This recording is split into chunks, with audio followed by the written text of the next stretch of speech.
ಮೊದಲು ದೆಹಲಿ, ಸ್ವಲ್ಪ ಸಮಯದ ನಂತರ ಬಿಹಾರದ ಭಾಗಗಳಲ್ಲಿ 4 ತೀವ್ರತೆಯ ಭೂಕಂಪನ. ಉತ್ತರ ಭಾರತದಾದ್ಯಂತ ಕಂಪನದ ಅನುಭವ. ಅಮೆರಿಕದಿಂದ ಅಕ್ರಮ ವಲಸಿಗರ ಗಡೀಪಾರು. ಭಾರತಕ್ಕೆ ಮತ್ತೆ 112 ಅಕ್ರಮ ವಲಸಿಗರನ್ನು ಹೊತ್ತು ತಂದ ಅಮೆರಿಕದ 3ನೇ ಸೇನಾ ವಿಮಾನ.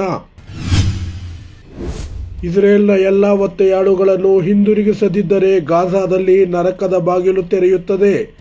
ಇಸ್ರೇಲ್ ಪ್ರಧಾನಿ ನೆತನ್ಯಾಹು ಬೆದರಿಕೆ. ಹಾಜಿ ಮಲಂಗ್ ದರ್ಗಾ ಉರೂಸ್ನಲ್ಲಿ ಸಂಘ ಪರಿವಾರದ ಪುಂಡಾಟ. ಜೈ ಶ್ರೀರಾಮ್ ಘೋಷಣೆ ಕೂಗಿ ಗದ್ದಲ, ವ್ಯಾಪಕ ಆಕ್ರೋಶ. ಕೇಂದ್ರ ಸಚಿವ ಅಶ್ವಿನಿ ವೈಷ್ಣವ್ ತಮ್ಮ ಇಲಾಖೆ ನೋಡಿಕೊಳ್ಳಲಿ.